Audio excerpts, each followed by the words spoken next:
Hey, my name is Marina, and this is my story. My son, David, was a problem from the day he was born. He was an aggressive and angry baby.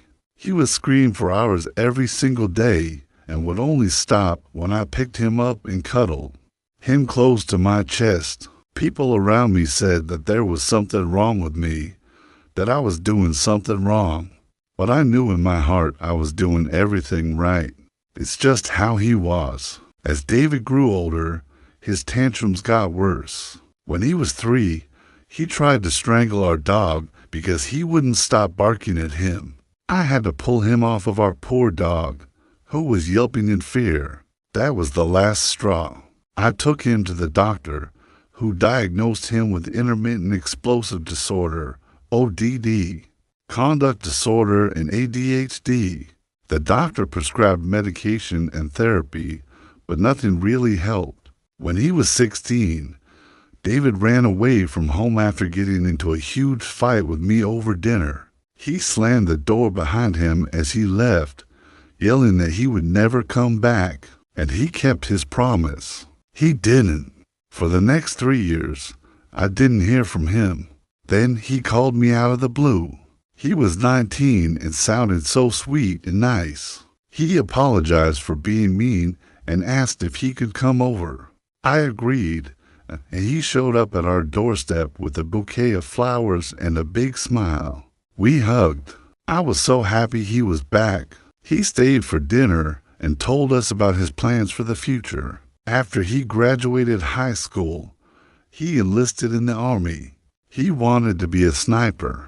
We were very proud of him. The day before he was supposed to leave for boot camp, he came over again. This time, he brought his girlfriend. She was beautiful with long flowing red hair and green eyes. I was happy for my son. He looked so grown up and handsome. I even let them spend the night. The next morning, I made them breakfast, and we all sat at the kitchen table talking about his plans. He was leaving for basic training in a few hours. His father and I were taking him to the airport. I felt a sense of pride, happiness, and sadness all at once. We drove to the airport in silence. As we walked through the terminal, I reached for my son's hand, but he pulled away. He was so embarrassed having his little mom cling to him like a baby. He squeezed my shoulder awkwardly, and I let him go. We went through security.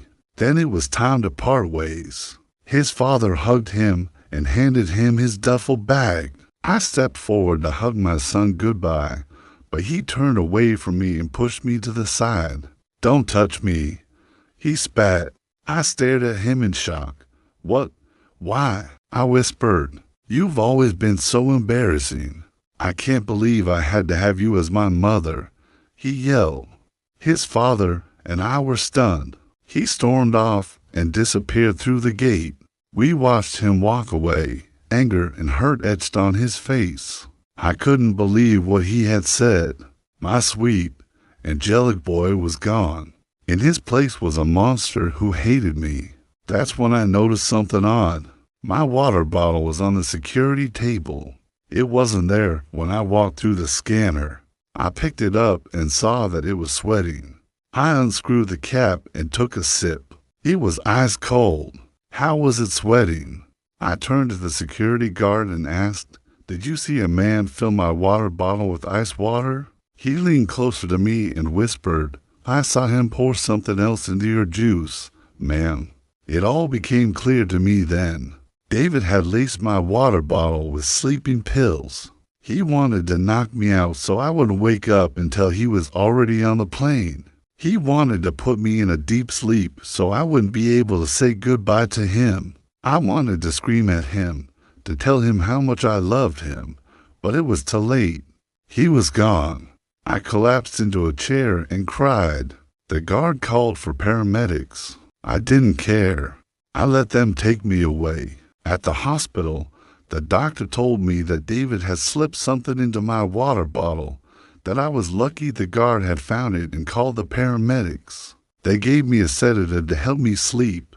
I dreamed of my son as a baby, as a young child, as a teenager, As a young man, I dreamed of the good times, the bad times, all the times we shared together.